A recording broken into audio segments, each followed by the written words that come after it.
all that, all the mass into one point. As I look at the hole right here, it kind of seems to me like it wouldn't surprise me one bit that the centroid is kind of somewhere right in the vicinity of that hole. Now we don't know that yet, but that's a reasonable place to think about that. So as we look at this, well, we were reminded too that when we were together last, we saw a technique where we can use integration. You know, it is worth pointing out, folks. I'd really challenge us to figure out how in the world would we figure this particular centroid out if we had to integrate this, especially with the hole cut out of this, right?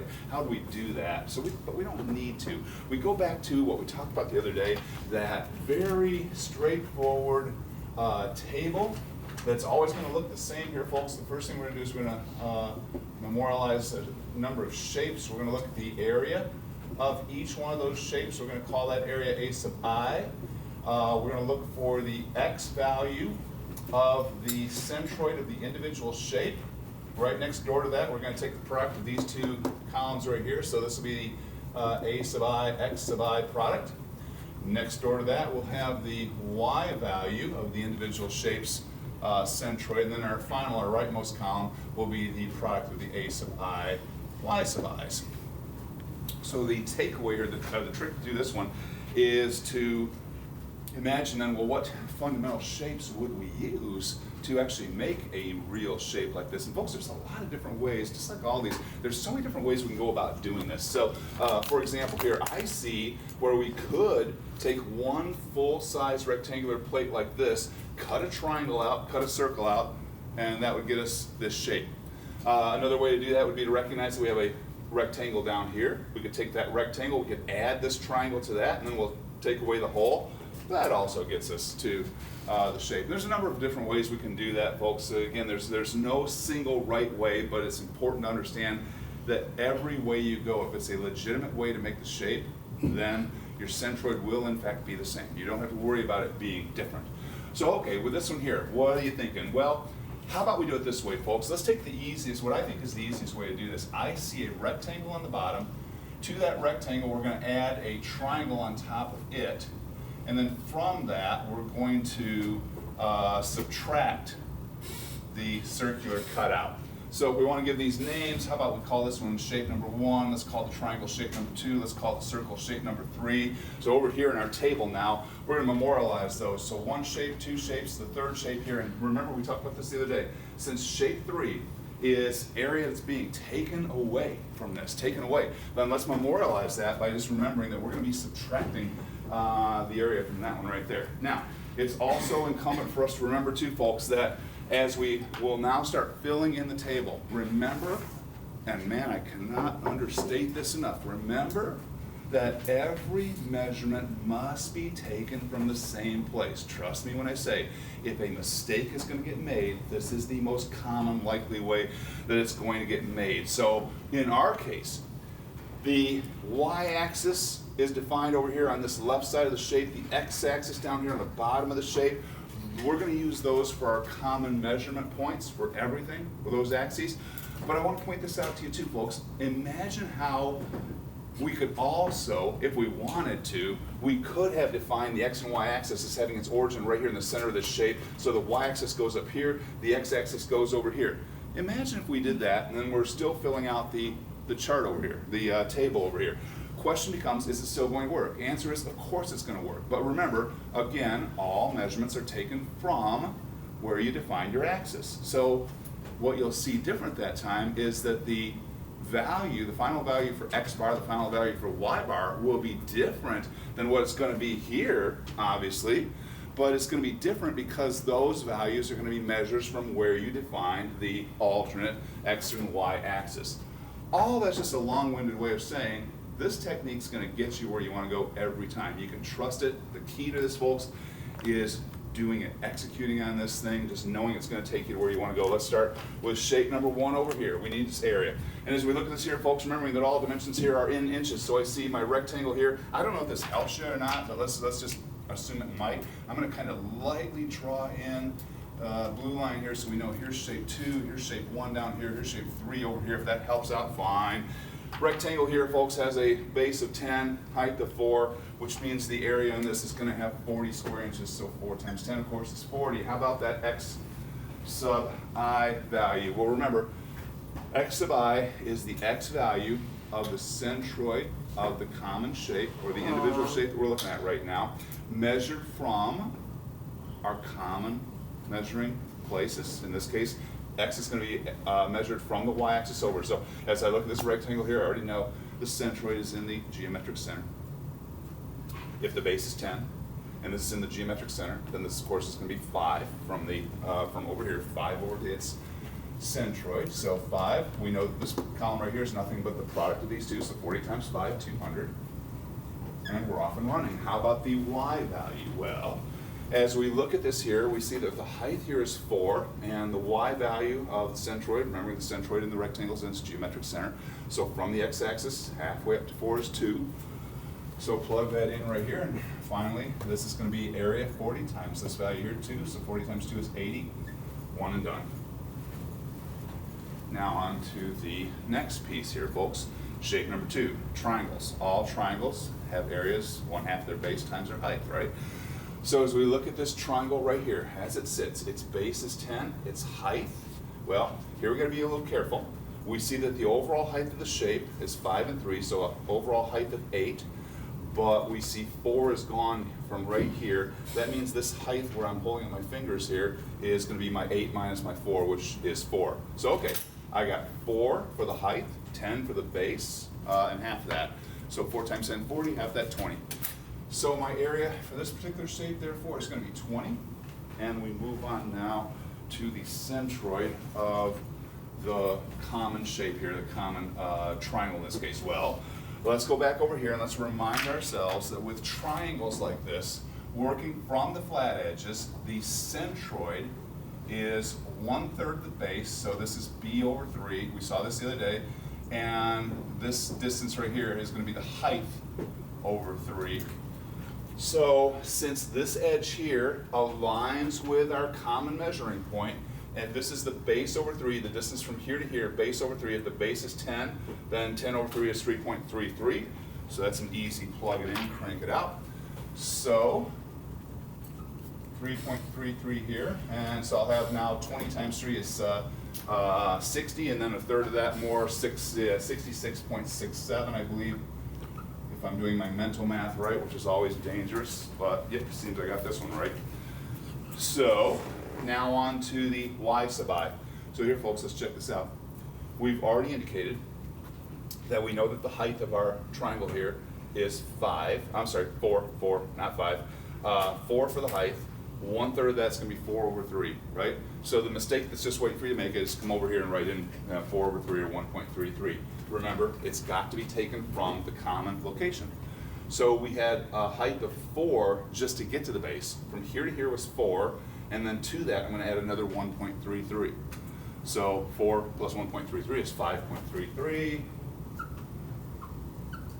And now I got over here 20 times 5 is 100, plus another 6.67, so 106.67 right there. And that, folks, takes care of the second shape. Now we're up to the circle. With a circle, we know that the area of a circle is pi times its radius squared. So I got pi times 2 squared, or pi times 4, that's 12.57. But if I stop right there, there's a real good chance I'm going to make a mistake. Why? Because let's remember, it's an area that we're taking away. So I'm going to subtract 12.57 right here. And let's take care of the x value and the y value. This is actually pretty straightforward, folks. The x value, or the centroid, of course, of a circle is its geometric center. So from here over to the center is the given 4. So plug that in right here.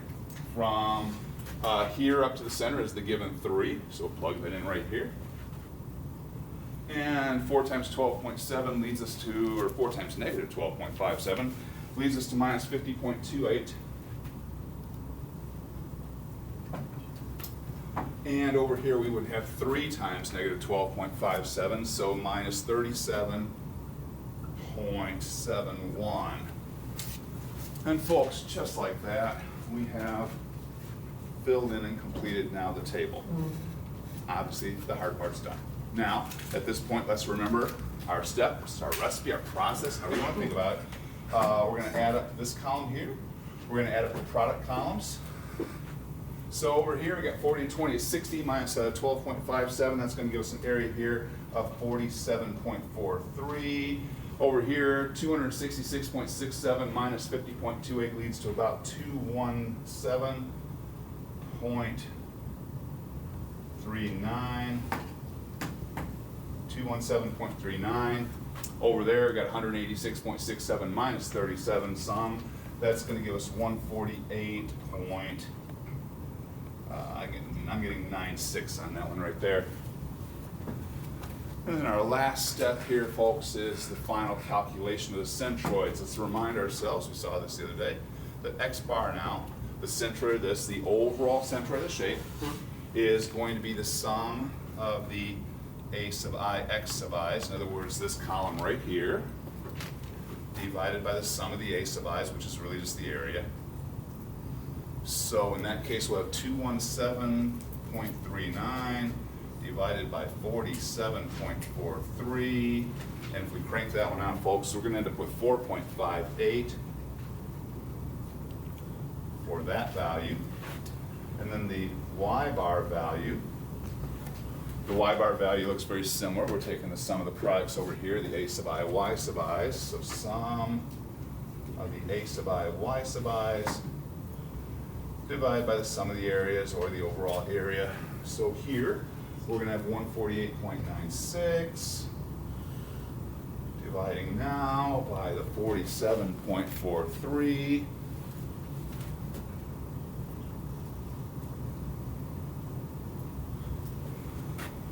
And that gives us a final value here of 3.14. So now the last step, of course, folks, and again, I've been talking about this from the very, very beginning of the class, the idea that we just don't want to just write down an answer because we've got something.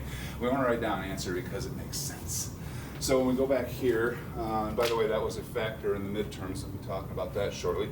But with this now, 4.58. So if we look at, if we know from here to here was 4, so 4.58 is just a little bit past that. And then that 3.14, just a little bit north of where we're at right here, which says to me the centroid ends up being right about here. And if you think about this, before we even did this problem, we actually said that it wouldn't surprise us if the centroid of this shape ended up somewhere right in that circle. And sure enough, that's exactly where it was. Questions on that, anybody? How we got there?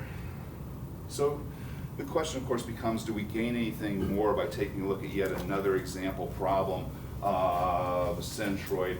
So my question to you is, does anybody have any questions in general about this overall approach? Does it benefit us to see another example? I'm looking for anything less than a blank stare. I can't hear you. I'd like to see another example. Happy to do it, absolutely. Let's take a look at just one more, folks. But what I want you to see, and what I want to challenge you to do, get ahead of me on this one. Okay, get ahead of me on this one. Think about filling out your table. How would you divide this next shape up? How would you go about it? And very importantly, folks, if we're going to look at another example here, let's make sure that if there's anything in this example that just doesn't resonate, doesn't make sense, well, let's fix that. Let's not leave anything hanging out there.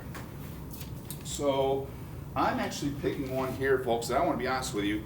I have never done this one before. I just happen to have a leaf here from the book. I've never done this one before. I think I know where the centroid of this one's going to be, but I'd like to just go about it as though I'm going to surprise myself on this one here. So let's do this one. Well, we might need to work together on some of the calculations. That I don't know just yet.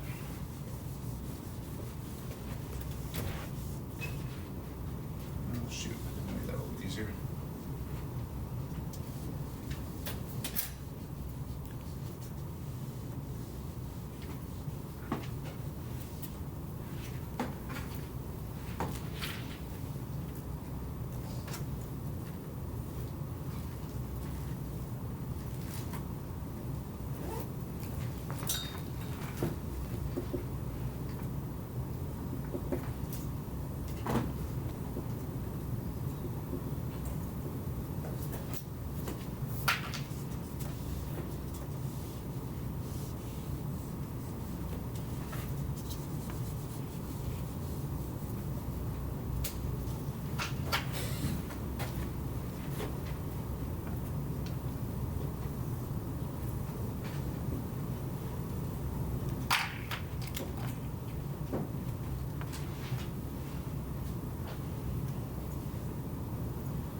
Okay, folks, like I said, I've never done this one before. I don't think this is going to be overly challenging, but it's just another great example, though, of all the things we've talked about in terms of getting these centroids. So the very first thing that I'm looking at here when I think about where's the centroid of this shape.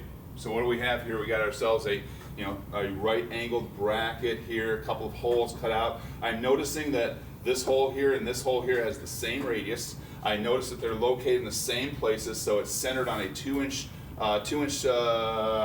thickness right here, so 2 inches from the edge, centered on that, centered the same thing down here, 4-inch thickness as you see right there. I'm looking at this thing and it's symmetric. This is symmetric. So where do I think the centroid is going to be? Well, first of all, we've already said that we expect centroids, whenever there's symmetry, we expect it to exist on the line of symmetry. So the line of symmetry that I've got here goes on a 45-degree angle like so. I suspect the centroid is going to be somewhere in this region right here. I think about if I pull all the mass down together, I'm thinking it's going to be somewhere along here. So I'm anticipating a line like so, and I think the centroid is going to be in this area here. Now, do I know that yet? Well, we're about to find out. So go about this in the same way we've been talking about. Think about how you would make this shape if you had to choose a variety of different common shapes. I know the way I'm going to do it, but my way doesn't necessarily, it's not necessarily the best way. Maybe your idea is better. If you want to try it a different way than what I'm about to do, go for it. Let's see if you get the same result. So here's the way I'm looking at it. I'm going to go at this as a big square minus a smaller square here. So there's going to be shape 1 minus a smaller square like so, and that's going to give me this cutout. And then I'm also going to subtract from that one circle up here, and I'm going to subtract yet another circle down here. So I'm going to have 4 shapes on this one, folks. So let's call this one shape 1, shape 2 up here. How about shape 3 for the upper circle? How about shape 4 for the lower circle? And I might even remind myself that this is the upper one and this is the lower one of the two. So I'm going to have 4 shapes. 1, 2, 3, 4, and both shapes 3 and shapes 4 are going to be subtracted. Actually, so shape 2, that's going to be subtracted from the overall area as well. Let's take on the first shape here, which is our large square. All of our dimensions, once again, are going to be in inches, so I got 12 inches high by 12 inches wide. So 12 by 12, 144. As far as the x and I values of this, everything's working from the x-axis and the y-axis. So if I got a base of 12 and a height of 12, that means my x sub I is going to be half the 12, or 6. My y sub I is going to be half the 12 height, or 6. So 6 here, 6 here. Now I really got to do some mental math here, folks. Maybe I don't. Maybe let's use my handy calculator on my phone. So 6 times 144 gets us to 864 in both cases, and we're off and running. Now we're going to subtract this large square up here. And in that case, remember, if this height here, if this width is 12, and this width here is 4, so I got 8 here, 8 here, so 8 times 8 is 64, so I'm going to subtract 64 from this. Pardon me. And let's make a little note here. Let's just note on these that this is an 8 by 8. So where is my centroid for this one? Well, the centroid from the edge of the square is going to be half this, so 4 and 4 here. But remember, we have to measure everything from the common. So to get to the x sub I value, which from this edge here is going to be 4, half this 8, I'm going to have to go 4 to get there. So 4 plus 4 is 8. And from here, up 4, and then up another 4, so 4 plus 4 is 8 again. So now 64 times 8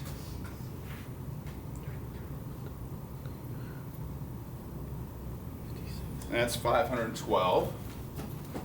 So minus 512, minus 512. Cool. Now, circles here. Both the circles have a radius of 1.25, so pi times 1.25. Pi times 1.25 squared.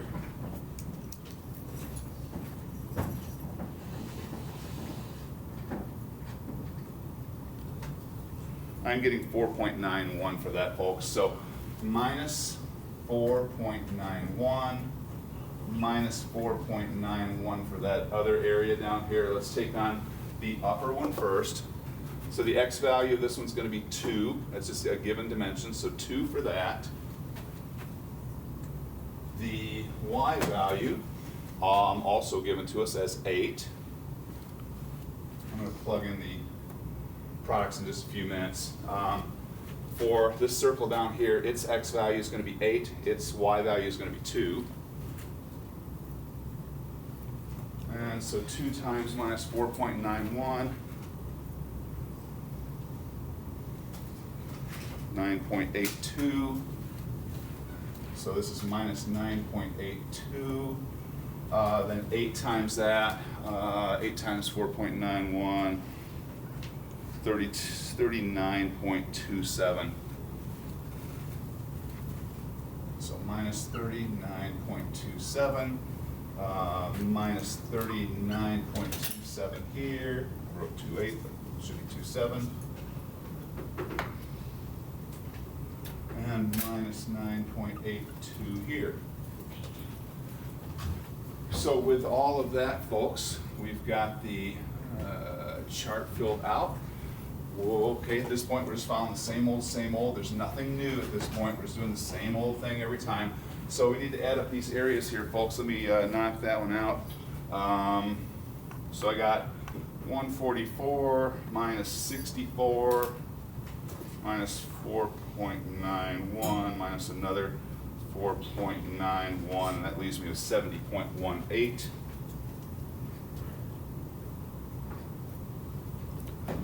Now to these next columns, folks, it is worth noting here, and this makes me feel good about this, by the way. If we look at these columns are going to have the same summation, which is going to guarantee us we're going to be on the diagonal lines we expect it to be. So 864 minus 512 minus 9.82 minus 39.27. So I get 302.91.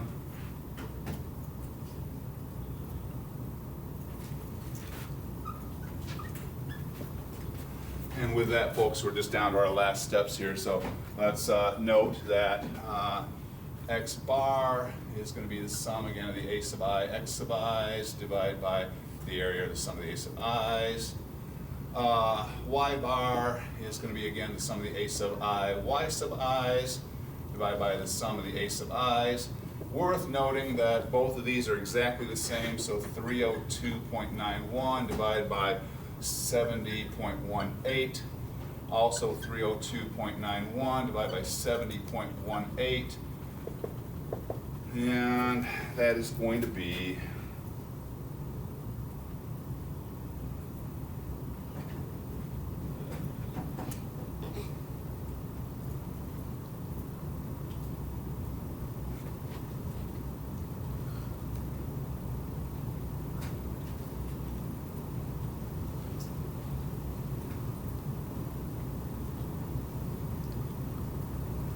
4.3, roughly about 4.32.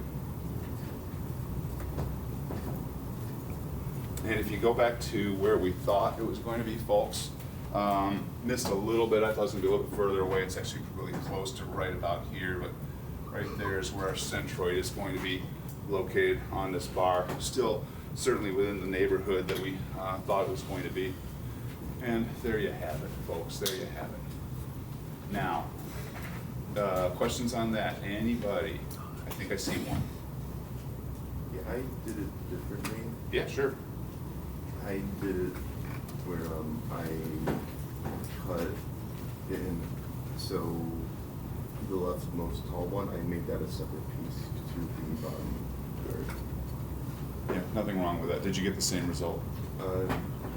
For AI XI, yes, but for AI YI, I'm getting 3349. It's a measurement error somewhere. I promise you that's what it is, and you'll either find it, or if you want to, we can look at it together. But it's all it is.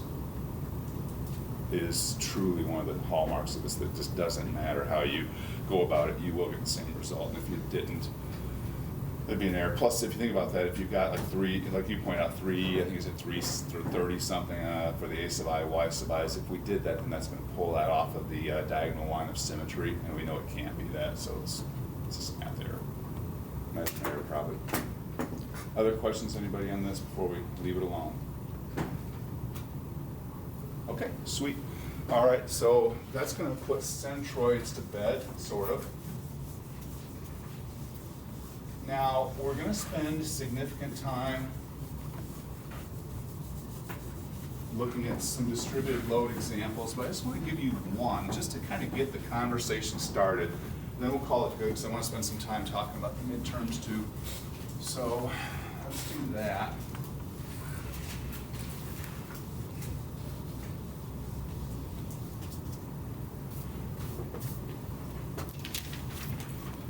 One of the things that's great about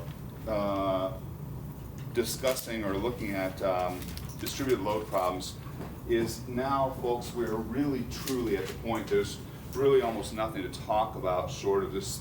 Here's some examples. Here's what it looks like. So let me find one that I like here, folks, and then we'll pick it off and just get a sense of how these things work. That one there might look good. No. Yeah, let's just do this one.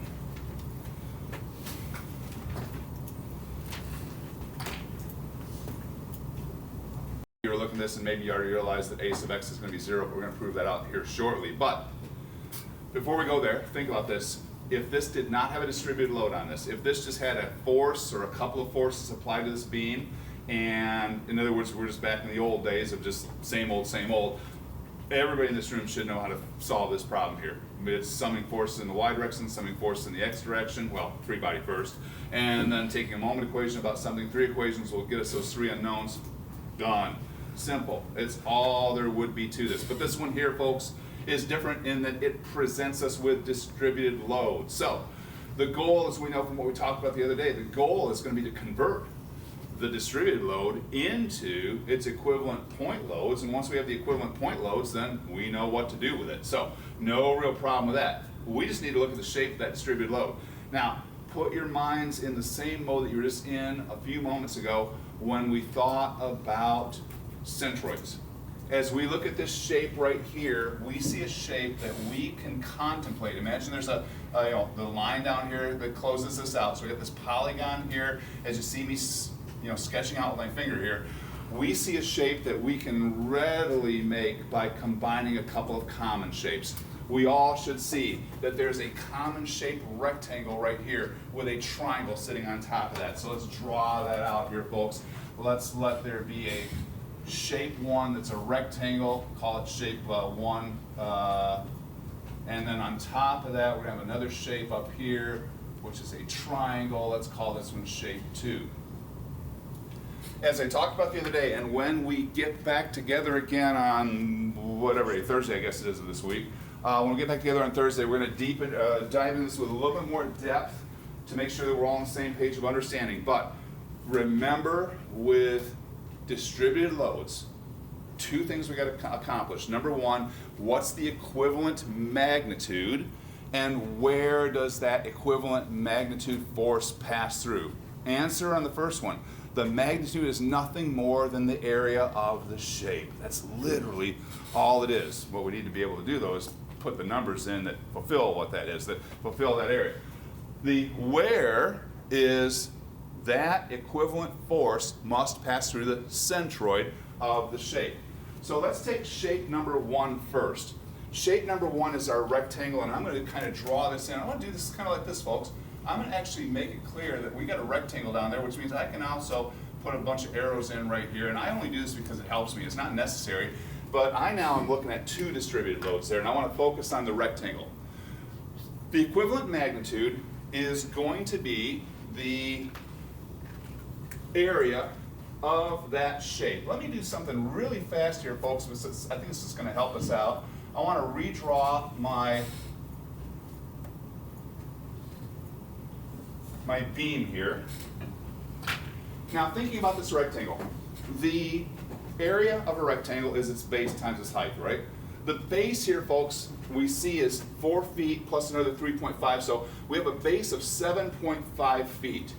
The question becomes the height, and this is a hallmark of distributed loads. Distributed loads are given to us as a force unit per spatial variable. In other words, 250 pounds of force per the spatial variable here per foot. So in this case here, what we're really saying is for every foot of length we have here, we're getting 250 pounds for each one, meaning that you can think of the height of this rectangle as merely being 250. We're taking the 250 and multiplying it by 7.5 feet, height times base area, right? And that's going to give us our equivalent magnitude. So let's just call this F1, the magnitude of force 1, which is going to be 250 pounds per foot, multiplied by the base of 7.5 feet. And that's going to give us something, whatever I've got written down somewhere in here, 1,875 pounds. So right now we know the equivalent point load, point force, single arrow, is going to have a magnitude of 1,875 pounds. The question now is where? The answer, of course, is through the centroid of that shape. Now remember, centroids, just like we saw in the previous stuff, must always be measured from the same place. In this case, we're going to use our y-axis, so all measurements will go from the y-axis. Note, there's an x-axis here, folks, but here's something that I hope you'll find valuable. For reasons that will become obvious as we're going to look at these distributed load problems. We actually don't care where the y value of the centroid is. All we care about is where the x value is, because our line of force is going to pass through that. We don't care. Remember, forces can act anywhere on their line of action, so we don't care if the centroid is here or here or here. We know it's in the middle, by the way.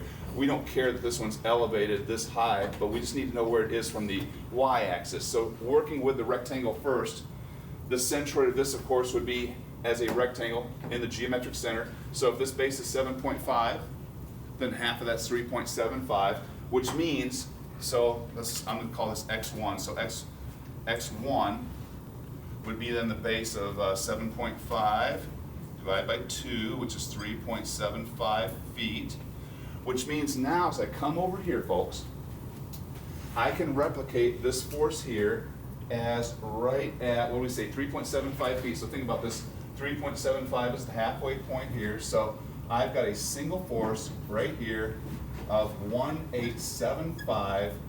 The location on this is going to be, whatever I said, 3.75.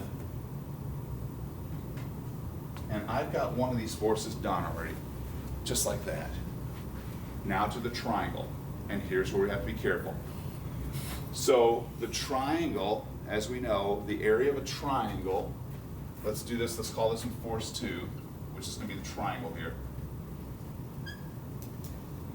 The area of a triangle is 1/2 its base times its height, right? So let's start with the 1/2. And then the base on this, as we're going to see, the base here is from here to here, 4 feet, got that. I'm going to fill that in on the back side here. It's the height I got to be careful about. Now folks, the error that's waiting to be made is that you see this 500 up here and you say, oh, no problem, the height's 500, so I'm going to throw 500 in here. The problem with that though is that represents a magnitude of 500 pounds per foot, but the base stops right here. So if the base stops right here, and this point here represents 250 pounds, in other words, from here to here was 250 pounds per foot, and we've already accounted for this. This is important. We've already counted for this right here. We're only looking now at just the triangle. So I need to know what that representative height is right there, which obviously should be the 500 minus the 250. So my overall height right here from, call this 0, up to here is 250 pounds per foot, not 500. So 250 pounds per foot.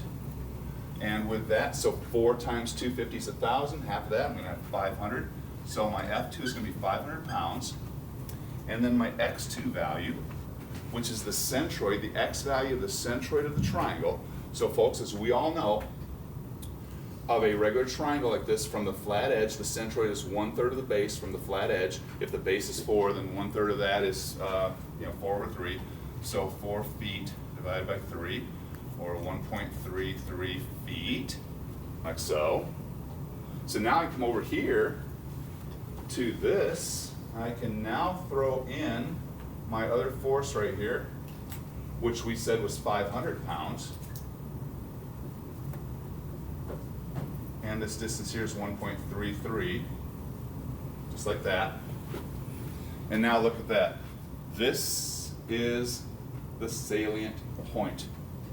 If you look at that beam right there, if we had never started with a distributed force, if this wasn't even in the picture, and I just gave you this beam with those two forces on there and said, hey, what are the force, or what's the reactions on pin A and roller B? We know how to do that. In fact, at this point, we should be able to do a quick little free body right here. So in our free body, we'll have pinhole at A, and with that, we should have some sort of a Y force. So let's have an AY on that. Some sort of an X force. We know it's possible, so we put it in. Over here at B, we know that we got a single roller force. So let's just throw that in as force B. So folks, I mean, literally look at that. There's 0 new right there. This is absolutely nothing new.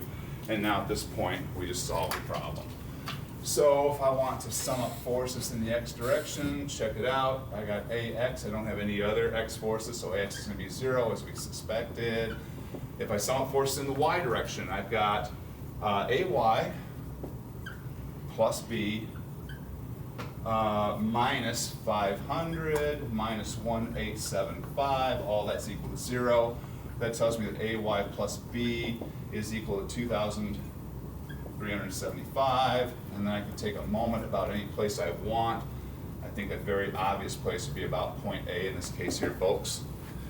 So with that, the 500 and the 1875 are both causing clockwise moments, so minus 500 times 1.33 minus 1875 times 3.75. Notice how fast and easy this is, folks. B here is going to be causing a counterclockwise rotation, so plus B times the length from point A over to point B, which from our original was 7.5, and that's equal to 0. So folks, when all is said and done, we're going to be able to solve for B and solve for AY. And I'll just tell you right quick that those end up being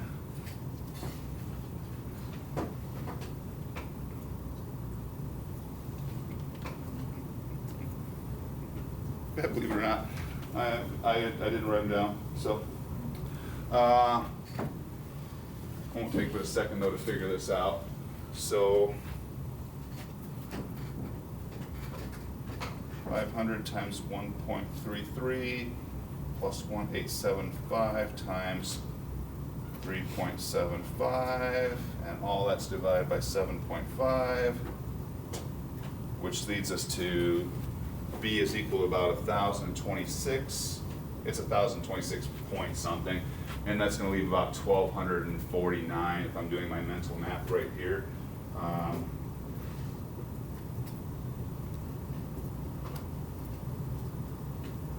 Nope, I did my mental math wrong. 13. So about 1,349 on that one. And there you have it. So, fast. There's not a lot of takeaways here, folks. And this, again, I'm just giving you this to kind of, lay the groundwork for there will be a more detailed discussion on this on Thursday this week. But if you take a look at that right there, folks, here's the takeaways I want you to have. Number one is that once we converted this into this, you saw absolutely nothing new. We know how to do that. Okay, we know how to do that. Number two, distributed loads, everything we're going to see is going to be made of a composite of common shapes. It might be a bunch of rectangles, might be some rectangles and triangles, who knows what it's going to look like. But for common shapes, we know that the magnitude we're going to be looking for is going to be the area of that shape, which we can figure out readily, and that the force, the equivalent force, is going to pass through that shape's centroid. That is what we did to go to that. So going from this to that, and then once we were there on that, we know what to do. Questions on that one, anybody? That's all I'm gonna cover for today before we get back to the midterm. Okay, let me clean it up.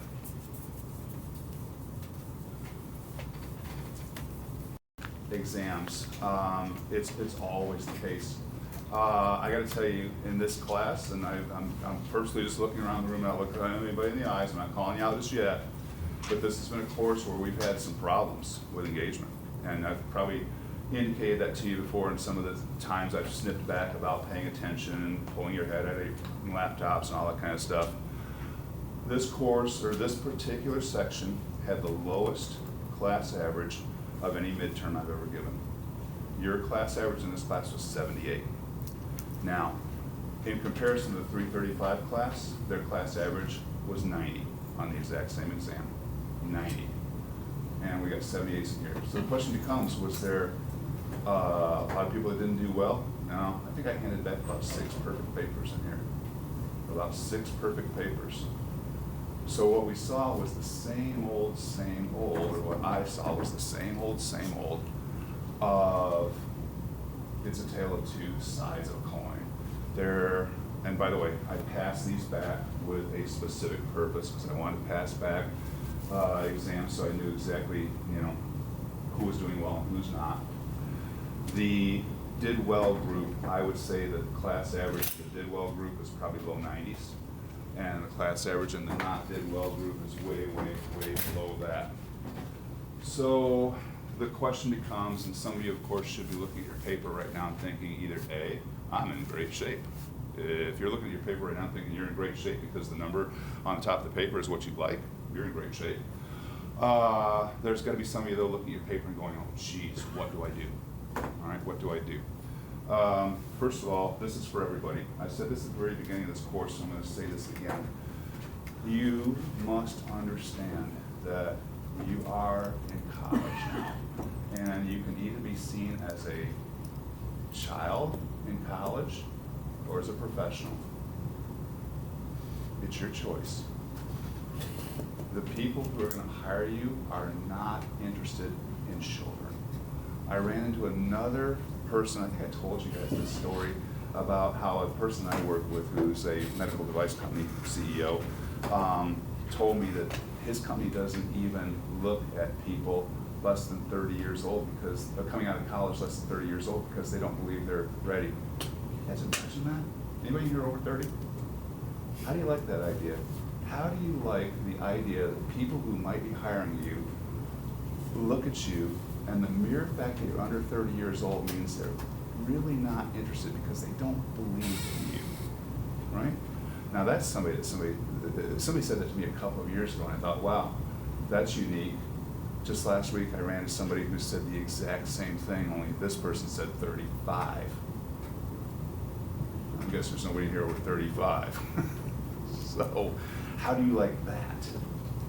So the question becomes, as you graduate and you're trying to find your positions of leadership or opportunity for yourselves, and we're all going to be done here in a couple of years, presumably, right? We're going to be out of here in a few years. If you want to distinguish yourself in a market that's going to be competitive, people that are looking to hire people that they think can bring something to their table, you've got to ask yourself, what do I need to do to be competitive? And the answer is you got to show them that you got knowledge and that you can deliver. And then you've also got to convince them that, yeah, if you hire me, 2 very important things. Number 1, unlike everybody else you've talked to today, I can pass a drug test. That's 1. Number 2, if you hire me, believe it or not, I'm actually going to come to work. That's number 2. You got to hire them. You got to convince those people of that thing. But at the end of the day, you can't go through college skirting along, just doing the same old crap of what you might have done in high school and not performing. And for those of you who did not do well on this, I'm fully aware that at least some of you are not engaged very well. You're not paying attention. Think about this, folks. I knew things weren't going to go well in this course before I gave the midterm. Do you know why I knew that? Has anybody in this class ever asked one question about one of the homework problems? Not one. In my 330 class, that's not the case. But 0 in here. So I knew going in it was going to be bad. So the question, of course, becomes, and you guys heard me say at the very beginning of this course, you heard me say that if you're not going to do well in this course, it's going to be on you, it's not going to be on me. It's still true.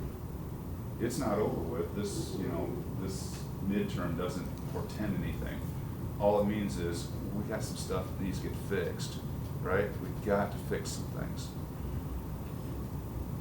So for those of you that didn't do well, I would like for you to stop before we're, today. I'm gonna, we're shutting down early here. I want you, if you didn't pass this exam, or even if you had one problem, and by the way, there's a lot of folks that did that did perfect, and then ate a problem. Okay, that happens, big whoop. But I want you, if you didn't pass this exam, I'm going to be right here. I want you to stop by. I want to talk with you one-on-one. And I want to understand what's going on. I'm probably going to ask you some pointed questions, but we're going to figure out how to get you where you need to be. And I want to warn you, if you don't do that, if you say to me, I don't care, and you walk out that door, trust me, it's not going to get any nicer in the weeks ahead. So let's talk. Let's have a chat. I want to help you. That's what you've got to understand. I told you at the very beginning, I am here to elevate you, not bring you down. Okay? So let's have that conversation before I ask the folks that did well, leave, do that.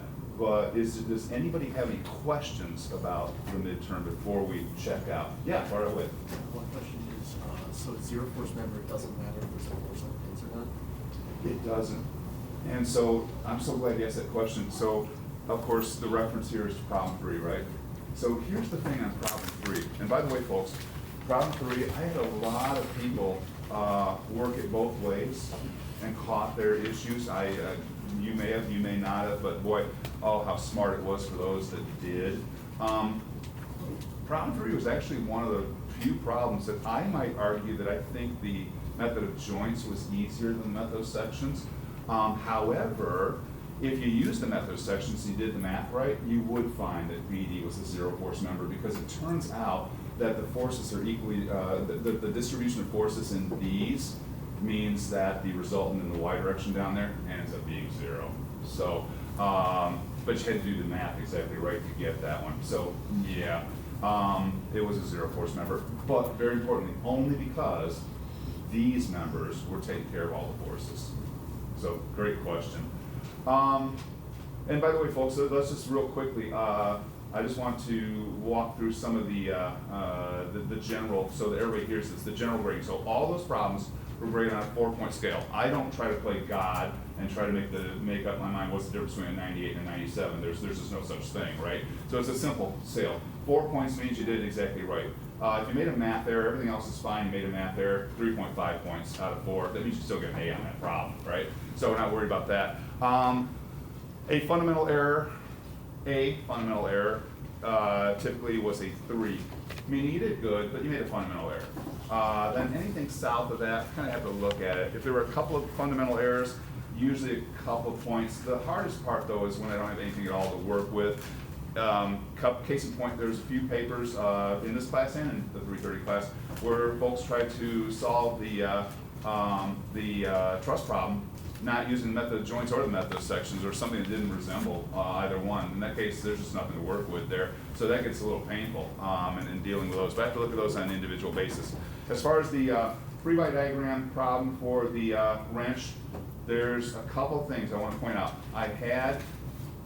Well, let's put it this way, any number north of 0 is too many, but I had some papers in which people actually drew free-body diagrams that weren't representative of the pieces. In other words, you can't take a handle that looks like this and just draw a straight line and think that's adequate. I don't know how many times I said you can't do that, and it still happens. So, and then the most common thing was exactly the predictable part. You drew CX this way on one, you do CX the same way on the other. They've got to be drawn equal and opposite, folks. happened way, I mean, that was by far the most common, but that's nothing new.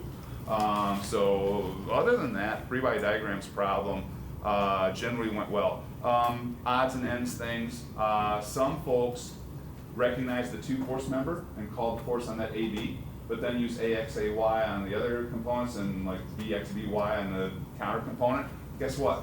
That's not wrong. It's not the best way to do it, but it's also not wrong. So if you did that, it didn't hurt you. But on the other hand, if you had like an AY and then an AX and an A, so AY, AX, and AB, and that is wrong. So, you know, it's just getting free bodies right, folks. And getting free bodies right is, of course, the key. I had a number of papers in which the free body diagrams were not correct, but the solution to problem 2 followed the free body diagrams as you did it, and did it right, or followed it right. So you got 4 points on that one, even though you had no chance of ever getting it right. In other words, they didn't want to punish you twice, grade-wise for that. If the free bodies were wrong, but the math to the free bodies was right, okay, good. We can live with that. Generally speaking, on part number 2, there weren't really any big issues with that other than just the usual math mistakes. Generally speaking, fine. So I think, you know, all in all, the way this should have came out, folks, is if you did your free bodies right, problem number 1 shouldn't have been a problem. Problem 2 was just doing the math, that shouldn't have been a problem. Problem 3, a lot of folks struggle with problem 3. Just simply put, a lot of folks did. That is something I would encourage you to work on, because these are trust problems, they're not hard. If you didn't follow method of joints or method of sections, I'm curious why, because those are the only ones we attempted. And then the last thing I'll say about the whole thing. There were some folks that did poorly on problem 2, even though their problem 1 was correct. And the issue that I saw was I drew free body diagrams and I used the following nomenclature on my free body diagram. So in other words, I called this force, like I'm gonna make up something here. I called this force AX. And then on the solution referred to things like F comma, A comma, X, with other stuff that was nomenclature that was not on the free body diagrams. So the question becomes, what were you solving? You were not solving a problem that had to do with the free body diagrams. It is a natural thing to wonder, where did that nomenclature come from if it's nomenclature that wasn't even on your free body diagrams? That's an interesting question. I think we know the answer in some cases. So, hope that wasn't you. Does anybody have any other questions about this at all? Anybody? Anybody? Cool. Those of you that did really well or don't want to chat with me about it, feel free. The rest of you, though, hang tight. Let's talk.